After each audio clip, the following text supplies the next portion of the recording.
नमस्कार, जम्मू कश्मीर का ये बुलेटिन देख रहे हैं आप और मैं हूं प्रियंका गुप्ता आपके साथ। बुलेटिन की शुरुआत करेंगे आज की सबसे खास खबर के साथ, क्योंकि जिस तरह से chamber of commerce and industry Jammu द्वारा आज जम्मू की बंद की कॉल दी गई थी, मिला जुला असर इसका जम्मू में देखने को मिल रहा है।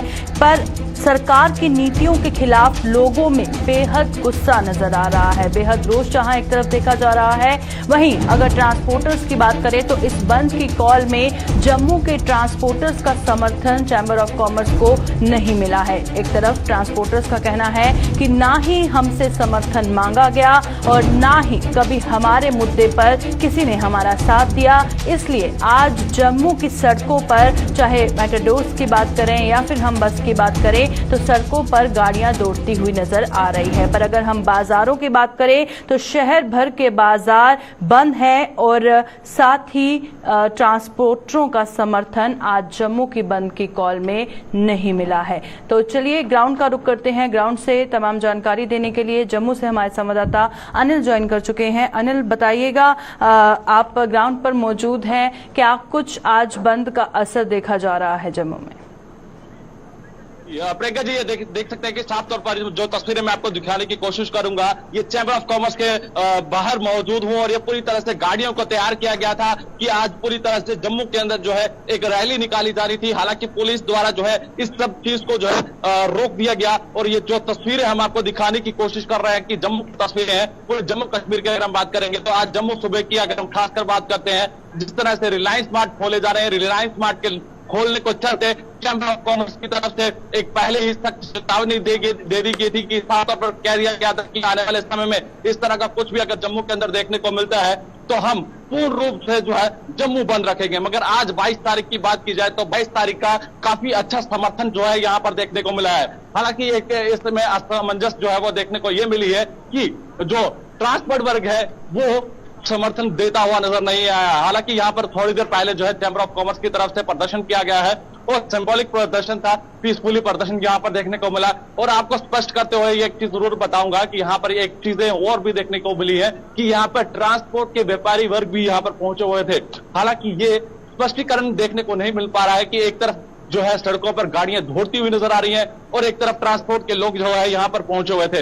और कहीं ना कहीं ये आज जो जम्मू बंदी यहाँ पर खास तौर पर देखने को मिला है, इसमें एक और चीज खास देखने को मिली है। जिस तरह से आपने काफी दिन पहले भी देखा होगा कि जब स्ट्राइकें होती थी या कोई भी बड़ी हेजिटेशन होती थी तो आपने देखा होगा कि जो केमिस्ट शॉप है वो खुली रहती थी, मगर आज वो केमिस्ट शॉप भी जम्मू के अंदर पूर्ण रूप से जो है बंद दिखी है। हालांकि पूरे जम्मू के सूबे की बात करें तो 90 से 95% जो है जम्मू में पूरी तरीके से अगर हम बात करें तो जम्मू का समर्थन मिला है, जम्मू के लोगों का समर्थन मिला है, जम्मू के ट्रेडर्स का समर्थन मिला है। हालांकि हर व्यापारिक वर्ग की बात करेंगे तो आज पूरी तरीके के साथ जम्मू के अंदर समर्थन मिला है। ये तस्वीरें जो हम आपको जम्मू की दिखाने की कोशिश कर रहे हैं, ये चैम्बर ऑफ कॉमर्स की तस्वीरें हैं, ये उनके बाहर की तस्वीरें जो है जो मैं ग्राउंड रिपोर्ट से एक रिपोर्ट कर रहा हूं, जो आपको बताने की कोशिश कर रहा हूं। ये voice of Jammu, chamber of commerce and industries Jammu, ये तस्वीरें जो है एक तिरंगा लगाकर एक सिंबॉलिक प्रोटेस्ट करने का प्रयास था, मगर आज जो है पुलिस बल द्वारा जो है उन्हें विफल कर दिया गया है। हालांकि ये इस पर स्पष्टीकरण ये भी नहीं था कि ये रैली निकाली जानी थी या नहीं निकाली जानी थी, मगर चैम्बर ऑफ कॉमर्स ने कहा है कि अगर रैली निकालेंगे तो हम निकाल भी सकते हैं। हालांकि अभी तक पूरी तरह से मंशा नहीं बनाई गई है, मगर आपने देखा कि आज बड़े ही अच्छे तरीके के साथ जो है जम्मू सूबे के अंदर जो है एक पीसफुली जो है बंद का माहौल देखने को मिल रहा है। और तमाम पार्टियों की बात की जाए, आप पार्टियों पे आते हैं, पार्टियों पे अगर हम बात करें, पीडीपी की बात करें, पीडीपी के साथ पैंथर पार्टी की बात करें, कांग्रेस पार्टी की बात करें या कॉर्पोरेटर्स की बात करें, तो आज पूरी तरीके के साथ जम्मू सूबे के अंदर जो है एक समर्थन मिलता हुआ नजर आया है। पूरी तरह से ट्रेडर्स हो, पार्टीज हो, तमाम संगठन हो, आज एकजुट होके आज ये लगा है कि जम्मू सूबे की आवाज जो बनती हुई नजर आ रही है और डिमांड ये की जा रही है कि जम्मू सूबे में अगर रिलायंस स्टोर खोले जाएंगे तो एक बड़ा जन आंदोलन जो है जम्मू सूबे में देखने को मिलेगा। मगर कश्मीर की बात की जाए तो कश्मीर में इस तरह की कोई जो रिलायंस स्टोर है वो अभी तक देखने को नहीं मिला है। जम्मू के लोग खफा नजर आ रहे हैं अनिल, ऐसा पहली बार जम्मू में देखने को मिल रहा है, क्योंकि चाहे लॉकडाउन हो, कर्फ्यू लाइक सिचुएशन हो, कुछ भी हो, जम्मू में ना ही सब्जी मंडी बंद की जाती है, ना ही मेडिकल शॉप्स बंद की जाती हैं। पर आज का जो बंद है उसमें केमिस्ट शॉप्स भी बंद हैं और जम्मू की सबसे बड़ी मंडी नरवाल मंडी भी बंद है। इससे साफ तौर पर देखा जा सकता है कि कितना समर्थन मिल रहा है। और अगर आम जनता की बात करें तो आम जनता में किसी से आपने बातचीत करने की कोशिश की, लोगों का क्या कहना है? क्योंकि ट्रेडर्स परेशान हैं, व्यापारी जितने भी हैं वो गुस्से में हैं, दुकानदार काफी निराश हैं, पर जो आम जनता है उनका क्या कहना है? क्या कहीं ना कहीं कोई वेलकम करते भी नजर आ रहा है इस डिसीजन को? जी, आपने ही स्पष्ट कर दिया कि आपने देखा कि जिस तरह से आपने कहा कि सब्जी मंडी हो जो जम्मू की बड़ी मंडी मानी जाती है, आज वो भी बंद दिखी है, केमिस्ट शॉप भी बंद दिखी है। और आम जनता पर, और अब आम जनता की बात करूंगा तो आम जनता का भी यही है कि ये जो रिलायंस स्टोर खोले जा रहे हैं आने वाले जम्मू के लिए जो है काफी घातक सिद्ध हो सकते हैं। और कहीं ना कहीं जिस तरह से आपने देखा कि एक डिप्लोमेटिक कल शाम को एक रिलायंस के स्पोक पर्सन का ये आता है कि हम डिले, अगर हम बात करें तो उनका ये कहना था कि अब जम्मू में हम कोई भी ऐसा रिलायंस स्टोर जो है, अभी तक हमने मंशा नहीं बनाई है, कोई भी रिलायंस स्टोर नहीं खोलेंगे। मगर आपने देखा कि आज जो तस्वीरें हम देख रहे हैं, उधमपुर हो, बिश्ना का इलाका हो या तमाम अन्य इलाके हो, वहां पर आपको किस तरीके के साथ जो है वो देखने को मिल रहे हैं। और अब मंशा पूरी तरह से चैंबर ऑफ कॉमर्स जो है मन बनाए ये बैठा है कि अगर कोई भी ऐसी नीति लाई जाएगी, अगर सरकार ऐसी नीतियां बनाएगी तो उन नीतियों को लेकर जम्मू एकजुट होगा। और जम्मू आज आपने देखा कि किस तरह से एकजुट हुआ है और जम्मू आने वाले समय में एक बड़ा जन आंदोलन भी करेगा। अगर रिलायंस स्टोर जम्मू में खोले जाएंगे तो चैंबर ऑफ कॉमर्स की तरफ से जो है एक स्पष्ट कर दिया गया है। जी, शुक्रिया अनिल तमाम जानकारी ग्राउंड से देने के लिए। तो आपने देखा जिस तरह से तस्वीरें चैंबर ऑफ कॉमर्स के बाहर से अनिल ने हमें दिखाई, और उनका कहना था कि तमाम पॉलिटिकल पार्टीज अगर बीजेपी को माइनस करें तो वो तमाम ट्रेडर्स के समर्थन में है। ट्रेडर्स के हक की जो लड़ाई के लिए आज जम्मू बंद की कॉल दी गई है उसमें ज्यादातर लोग समर्थन में हैं, पर ट्रांसपोर्टर्स का समर्थन नहीं मिल पा रहा है। पर चैंबर ऑफ कॉमर्स का कहना है कि अगर इसके बाद सरकार का कोई फैसला नहीं आता है तो ये प्रदर्शन लगातार जारी रहेगा।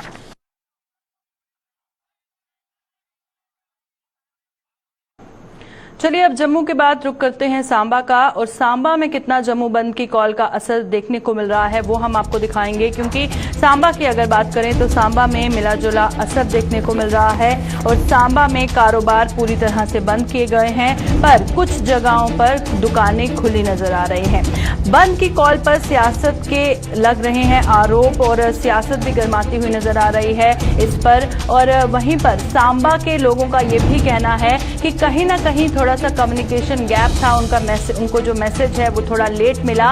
उसके बावजूद जितने भी व्यापारी हैं सांबा के, उन्होंने समर्थन दिया है ट्रेडर्स फेडरेशन को, चैंबर ऑफ कॉमर्स को। और साफ तौर पर आप तस्वीरों में देख सकते हैं कि तमाम जितनी भी मार्केट हैं, सारी दुकानें हैं वो बंद नजर आ रही हैं। और साथ ही जितने भी व्यापारी हैं उनका ये कहना है कि पूरी तरह से जो हमारा समर्थन है चैंबर ऑफ कॉमर्स को है, ट्रेडर्स फेडरेशन को है, क्योंकि 100 से ज्यादा रिलायंस के जियो स्टोर्स खोलने का जो फैसला लिया गया है उसमें सभी को नुकसान है। इसलिए हम पूरी तरह से इस बंद की कॉल के फेवर में हैं, जिसके चलते तस्वीरों में साफ देखा जा रहा है कि दुकानें पूरी तरह से बंद हैं। चलिए रुक करते हैं सांबा का। हमारे संवाददाता ऋषि खजूरिया हमारे साथ लाइव ज्वाइन कर चुके हैं। ऋषि, सबसे पहले बताइएगा क्या असर बंद की कॉल का देखा जा रहा है सांबा में?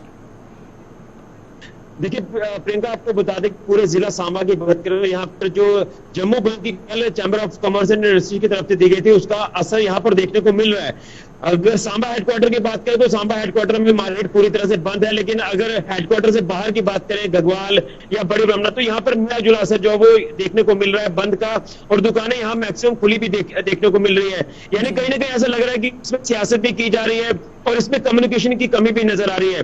लेकिन यहाँ पर जो व्यापार मंडल सांबा है उनका साफ तौर पर कहना है कि वो chamber of commerce and industry का जो भी फैसला होगा के साथ जाएंगे और उसी के समर्थन में जिस तरह से रिलायंस के 100 स्टोर खुल रहे हैं उसके विरोध में सांबा भी बंद। सांबा के व्यापार तबके के लोग मेरे साथ मौजूद है, व्यापार मंडल सांबा के प्रधान मेरे साथ मौजूद है। हम इनसे जानने का प्रयास करेंगे कि आखिर किस तरह से इस बंद को देख रहे हैं और आगे किस तरह से Jammu chamber of commerce and industry शाना बशाना चलेंगे।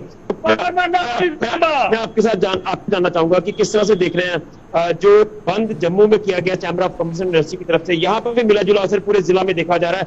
हेडक्वार्टर में बंद है, कितना नुकसान होगा रिलायंस के 100 स्टोर खुलने के बाद, और एम्प्लॉयमेंट जो की बात की जा रही है, कितना धक्का यहाँ लगेगा? देखिए सर, ऐसा है, रिलायंस के शोरूम खुलने से व्यापारी तबका जो है बिल्कुल खत्म हो गया। इसमें हर आदमी को पता है कि 100 में से 5% जो गवर्नमेंट एम्प्लॉइज है, 95% जो है व्यापार तबके से जुड़े हुए हैं। एक छोटा रेडी वाला होता है जो, उसके पास भी तो फैमिली पलती है। ऐसे ही दुकानदार है, किसी के पास 5 मेंबर है जो है उनका मतलब फैमिली उससे चलता है। तो कहने का मतलब यह है कि रिलायंस के शोरूम जब आएंगे तो हमारे दुकानदार जो है पहले ही कोरोना की मार झेल चुके हैं। तो आने वाले टाइम में जब बड़े बड़े शोरूम रिलायंस खुलने 100 के करीब खुलने जा रहे हैं, तो हमारा आज सांबा डिस्ट्रिक्ट, जम्मू, उधमपुर, कठुआ कंप्लीट बंद है। तो मेन सांबा डिस्ट्रिक्ट जो है कंप्लीट बंद है। साइड में जो है गढ़वाल हो गया, हीरानगर हो गया। मैक्सिस हमारा 6 बजे हमारी मीटिंग हुई, मैक्सिस हमारा लेट था। और थोड़ा सा ये है कि कुछ हमारे व्यापारी भाई जो है वो अपनी पॉलिटिकल सोच में है। तो मेरा उनसे ये रिक्वेस्ट है कि पार्टी उनकी वही रहेगी, मेरी जो है वही रहेगी, लेकिन ये मुद्दा व्यापार के लिए है। तो इसके लिए मेरे व्यापारी भाइयों से अपील है कि सारे अपनी पार्टीवाद एक साइड छोड़ के व्यापार का समर्थन करें। और रिलायंस के शोरूम खुलने से नुकसान जो होगा, 95% जो है बेरोजगारी हो जाएगी। 200 कनाल की लैंड उनको है कि वो कह रहे हैं कि हम प्रोवाइड करो, तो उसमें यह है कि 200 कनाल में 10 बंदे जो है उनके वो काम करेंगे। बिल्कुल, व्यापारियों से बात करने के लिए शुक्रिया ऋषि। और वहीं पर ऋषि हमारे साथ लगातार ज्वाइन किए हुए थे और सांबा में किस तरह का जम्मू के बंद की कॉल का असर है वो दिखा रहे थे। और आपने देखा कि व्यापारियों का समर्थन पूरी तरह से सांबा से भी मिलता नजर आ रहा है। चलिए बढ़ते हैं अगली बड़ी खबर की ओर, क्योंकि कश्मीर के कुलगाम से बड़ी खबर सामने आ रही है कि वहां पर एक अनआइडेंटिफाइड डेड बॉडी संदिग्ध परिस्थितियों में पाई गई है। और आपको याद होगा करीबन 1 साल पहले एक सेना के जवान को अगवा किया गया था और उसके बाद जो उनके वालिद साहब हैं वो हर जगह सुबह निकलते थे, शाम को घर आते थे, हर जगह पर जमीन खोदते थे ढूंढने के लिए कि कहीं मेरा बेटा यहाँ तो नहीं है, कहीं मेरा बेटा वहां तो नहीं है। पर एक बेहद दुखद खबर सामने आ रही है, क्योंकि घर वालों की तरफ से ये क्लेम किया गया है कि ये जो डेड बॉडी मिली है ये उसी सेना के जवान की है जिसको 1 साल पहले अगवा किया गया था, जिनकी पहचान शकीर मंजूर वागे के रूप में की गई थी, जो शोपियां के ऋषिपुरा के रहने वाले हैं। जो ये डिकम्पोज्ड बॉडी मिली है, पूरी तरह से बताया जा रहा है कि बॉडी डिकम्पोज्ड है, इसलिए पहचान करना मुश्किल है। पर 1-2 निशानियां ऐसी मिली हैं जिससे घर वाले क्लेम कर रहे हैं कि ये वही सेना का जवान है जो 1 साल पहले अगवा किया गया था। तो चलिए रुक करते हैं हम कुलगाम का। हमारे संवाददाता हामिद हमारे से ज्वाइन कर चुके हैं। हामिद, बताइएगा क्या अभी तक पुष्टि हो पाई है इस डेड बॉडी की, कुछ पता चल पाया है, क्या कुछ क्लूज मिले हैं जिनके आधार पर घर वालों का कहना है कि ये वही सेना का जवान है जो लगभग 1 साल पहले अगवा किया गया था? प्रियंका, यहाँ पे मैं बताता चलूँ आपको, इसके बाप से जो शारिक है, बाप से कुछ बात की तो श्योर हूँ कि मेरा ही बेटा है। इस इलाके में लापता मेरा बेटा उसको कोई दर्द पर आज हम है उसके हमारी है कि हम बालों से भी उसको दांतों से पहचान सकते हैं, और इसके हाथ में जो कड़ा था वो भी मौजूद है, पहचानते हैं हम। इससे अब एडमिनिस्ट्रेशन से अपील करते हैं कि लाश हमारे हवाले कर दी जाए, ये हमारा बेटा है। मगर अभी ऑप्शनल इससे जो भी शादी हुए हैं, अभी तक ये बताने में कासिर है कि ये लाश शारिक की है या और किसी की है। अभी तक ऑप्शनल की तरफ से कोई भी रिपोर्ट सामने नहीं आया है। बिल्कुल, ऑफिसर्स की तरफ से पुष्टि नहीं की गई है, पर घर वालों का कहना है कि हो सकता है ये हमारा ही बेटा हो। तो किन क्लूज के आधार पर, जिस तरह से हाथ में पहना हुआ कड़ा ये दर्शा रहा है उनको कि ये हो सकता है ये वही सेना का जवान हो, और क्या कुछ क्लूज मिले हैं? और बताइएगा किन परिस्थितियों में ये डेड बॉडी मिली, सबसे पहले एग्जैक्टली कौन सी लोकेशन पे किसके द्वारा देखी गई? ये कुलगाम से 6 किलोमीटर की दूरी पर मोहम्मदपुरा आबाद है, वहाँ पे सड़क के किनारे इसकी लाश पड़ी हुई थी। जब लोग खेतों की तरफ जा रहे थे, सुबह सवेरे ही जा रहे थे, तो कई लोगों ने इसको देखा। तो उसके बाद उन्होंने पुलिस को फोन कर दिया। पुलिस ने वहाँ पे ऑन स्पॉट आकर वहाँ पे एफएसएल की टीम वहाँ पहुंची। वो बाकी जो इनकी फॉर्मेलिटीज होती है वो कर दी गई है, पूरी कर दी गई है। उसको बाद में डिस्ट्रिक्ट हॉस्पिटल प्रोग्राम में लाया गया और जहाँ पे इसका पोस्टमार्टम अभी भी जारी है। अभी लाश को किसी के हवाले नहीं कर दिया गया था। इसके भाई के मुताबिक, जो पहले भी हम ये स्टोरी चला चुके हैं कि ईद के दिन घर आया था, घर से इसको अगवा कर दिया गया, इसी की गाड़ी इस्तेमाल की गई और बाद में वो रंभामा से छोड़ दी गई, जिसको जला दिया गया था। उसी टाइम सुबह सवेरे वो पता चला कि यहाँ पे गाड़ी जला दी गई है, तो पुलिस भी वहां पर पहुंची। अभी तक इसके भाई से भी हमारी बात हुई, उसने भी कहा कि यहाँ इलाके में कोई भी लापता नहीं है सिवाय हमारे भाई के, वही लापता है।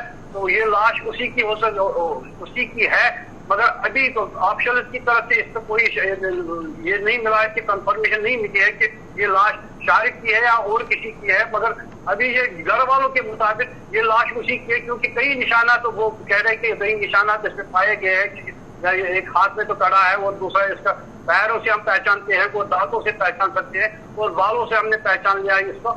तो ये हमारा ही बेटा हो सकता है। इसके बाप ने कहा कि 100% में श्योर हूँ ये मेरा ही बेटा है। बिल्कुल, शुक्रिया हामिद तमाम जानकारी देने के लिए। हामिद हमारे साथ ज्वाइन किए हुए थे और आपको बता रहे हैं कि 1 साल पहले जो सेना का जवान अगवा किया गया था, शकीर मंजूर वागे, जो रेशीपुरा शोपियां का रहने वाला था, जब घर आया था तो उसे अगवा कर लिया गया। उसके बाद लगातार उनके जो वालिद हैं उनका कहना था कि मेरा बेटा मुझे लौटा दो, और हर रोज उसकी तलाश में वो निकलते थे। पर आज वही ये क्लेम कर रहे हैं कि जो निशानियां मिली हैं उसके आधार पर वो बता रहे हैं कि ये वही है जिसको 1 साल पहले अगवा किया गया था। क्योंकि आपको याद होगा कि एक बहुत भावुक स्टोरी वायरल भी हो रही थी कि हर रोज उनके वालिद घर से निकलते हैं और जमीन खोदते हैं हर इलाके की, हर जगह की, कि कहीं उनका बेटा कहीं पे उन्हें मिल ना जाए। और उन्होंने ये भी अपील की थी कि अगर किसी को मेरे बेटे के बारे में जानकारी है तो मुझे दीजिए, और अगर किसी ने मार भी दिया है तो कम से कम उसकी डेड बॉडी दीजिए, ताकि उसके जो लास्ट राइट्स हैं वो कर सके।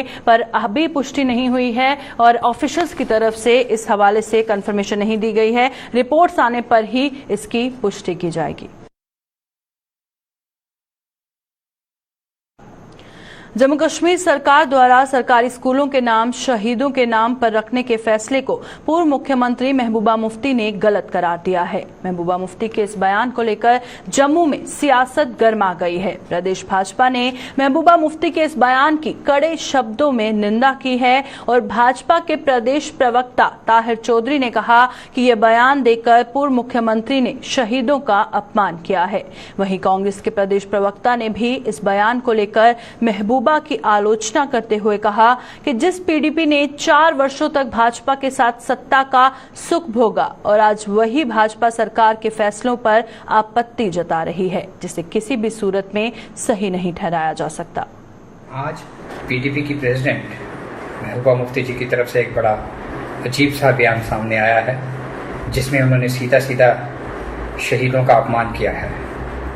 हमारे प्रधानमंत्री साहब, हमारे ऑनरेबल एलजी साहब, उनकी जो एक सोच है कि जम्मू कश्मीर में सभी स्कूल, कॉलेजेस, सड़कों का, गलियों का, मोहल्लों के नाम चेंज किए जाएं और शहीदों के नाम पे रखे जाएं, ताकि आने वाले टाइम पे हमारी जो जनरेशंस हैं, जो हमारे यूथ हैं, उनको याद रखें, उनकी कुर्बानियों को याद रखें।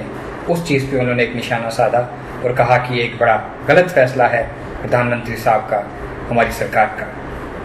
बहुत दुख की बात है कि उनकी ऐसी सोच सामने आई है और मुझे लगता है कि जम्मू कश्मीर का आवाम उनके इस बयान की कड़ी निंदा करता है। भारतीय जनता पार्टी उनके इस बयान की कड़ी निंदा करती है। जम्मू कश्मीर के आवाम, भारतीय जनता पार्टी, हम लोग शहीदों का मान सम्मान के लिए अपनी जान तक देने के लिए खड़े हैं। और जहाँ तक पीडीपी की प्रेसिडेंट की बात आती है, वो उनके नाम के ऊपर, उनके मान सम्मान के ऊपर जब बात आती है तो इस तरह की अपनी सोच को बता रही हैं, बड़ी दुख की बात है और उनके इस बयान की हम कड़ी निंदा करते हैं। जय हिंद, जय भारत। आज महबूबा मुफ्ती जी को जम्मू कश्मीर की गिरती हुई अर्थव्यवस्था भी नजर आ रही है। आज जो भारतीय जनता पार्टी और यूटी एडमिनिस्ट्रेशन जो जगहों के, स्कूल के, कॉलेजेस के सड़कों के, रेलवे स्टेशन के नाम बदल रही है, वो भी दिखाई दे रहे हैं। लेकिन मैं आपके माध्यम से ये पूछना चाहता हूं कि पीडीपी और बीजेपी 4 साल के करीब सत्ता में रहे और महबूबा मुफ्ती जी चीफ मिनिस्टर रहीं, तब उनको ना तो जम्मू कश्मीर की गिरती हुई अर्थव्यवस्था दिखाई दी, ना ही भारतीय जनता समूचे पूरे देश में जो नामकरण कर रही थी, नाम बदल रही थी, वो उन्हें दिखाई दिए। मैं आपके माध्यम से सिर्फ इतना ही कहना चाहता हूं कि अगर कुछ नाम, कुछ स्कूल्स के नाम, कुछ जगहों के नाम अगर शहीदों के नाम पे बदले जाते हैं तो अच्छी बात है, लेकिन साथ में मैं यूटी एडमिनिस्ट्रेशन को ये भी चेताना चाहता हूं कि सिर्फ नाम बदलने से ही कुछ नहीं होने वाला है। जमीनी हकीकत में जो डेवलपमेंट है वो नदारद है। जल्द से जल्द कोई ऐसे डेवलपमेंट के प्रोजेक्ट्स शुरू किए जाएं, इंफ्रास्ट्रक्चर डेवलपमेंट के प्रोजेक्ट शुरू किए जाएं, जिससे जम्मू कश्मीर की तरक्की हो सके, जम्मू कश्मीर की डेवलपमेंट हो सके और आम आदमी का इसको फायदा हो सके। जिला उधमपुर में पर्यटन स्थल पटनी टॉप के ऊपरी इलाके शिवगढ़ धार में मंगलवार को सेना के हेलीकॉप्टर हादसे में शहीद हुए मेजर रोहित कुमार आज पंचतत्व में विलीन हो गए। उनका अंतिम संस्कार आज सैन्य सम्मान के साथ उधमपुर के देविका घाट पर कर दिया गया और शहीद मेजर रोहित कुमार जम्मू के मूल निवासी थे, मगर वे अपने परिवार सहित दिल्ली में रहते थे। उनकी शहादत की खबर मिलने पर उनके परिजन उधमपुर पहुंचे और देविका घाट पर उनका अंतिम संस्कार करने का फैसला किया। इस हेलीकॉप्टर हादसे में मेजर रोहित के साथ साथ चंडीगढ़ के रहने वाले मेजर अनुज राजपूत भी शहीद हो गए थे और ये दोनों recce and observation flight Udhampur में तैनात थे।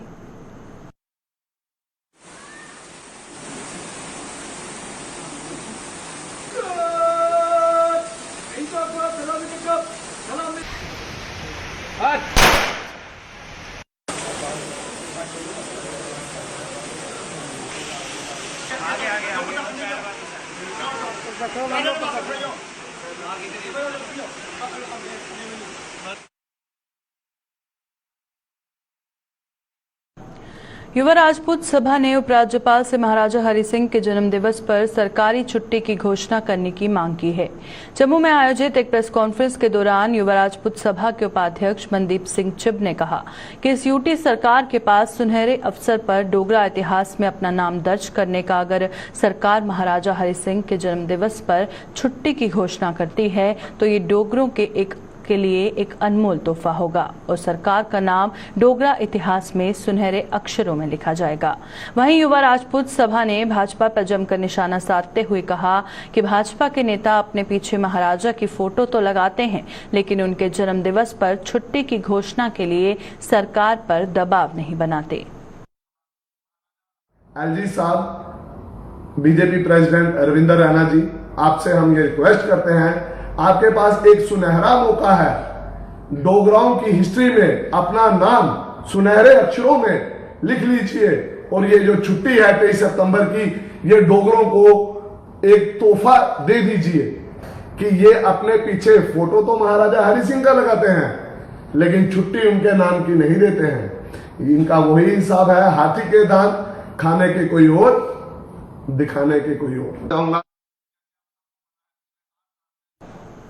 डोडा में ठेकेदारों ने जल शक्ति विभाग के कार्यालय के बाहर प्रदर्शन किया और इसी दौरान ठेकेदारों ने अपनी मांगों को लेकर जमकर नारेबाजी की। प्रदर्शन कर रहे ठेकेदारों ने विभाग के अधिकारियों का भ्रष्टाचार का आरोप लगाते हुए कहा कि उनके द्वारा किए गए कार्यों के पिछले 3 वर्षों से विभाग ने भुगतान नहीं किया, जिसके कारण वो भारी आर्थिक तंगी से जूझ रहे हैं। इन लोगों का आरोप था कि अपनी पेमेंट के लिए उन्होंने विभाग के सभी अधिकारियों के समक्ष गुहार लगा चुके हैं, लेकिन इसके बावजूद भी उनके पेमेंट का भुगतान नहीं हो पाया। आइए देखते हैं प्रदर्शन कर रहे इन ठेकेदारों ने और क्या कुछ कहा। ये है कि इसमें घुटाले हैं। आप क्यों हमसे खुल के बातें कराते हो? टॉप से बॉटम तक घुटाले हैं। इनको डिपार्टमेंटल काम बंद हो गया है, ये ठेकेदारों को चाहते ही नहीं है। इनके स्टोरों की पाइपों का खेल खत्म हो गया। लाखों ट्रक होंगे, हजारों ट्रक होंगे इस चिनाब में पाइपें जो इन्होंने पीछे डाली हुई हैं, जो गाँव में लगी नहीं है। हम नहीं चाहते हैं बैग जाना, हम ये चाहते हैं कि इनको स्टोर खत्म हो गए। हमने प्रोवाइड भी खुद करनी है, लेइंग भी करनी है, लगानी भी है। हमने लाई है, ठेकेदारों ने लाई है, प्रोवाइड भी की है, लगाई भी है और हर चीज हमने इनको पूरा करके दिया। 2018 से हम लोगों को पेमेंट ही नहीं है। लाखों करोड़ों रुपयों की पेमेंटें हमारी हैं। यहाँ सबसे सीनियर ऑफिसर इनका कमिश्नर है, जिसका बिहेव हमने कश्मीर में देखा पिछले 15 दिन पहले।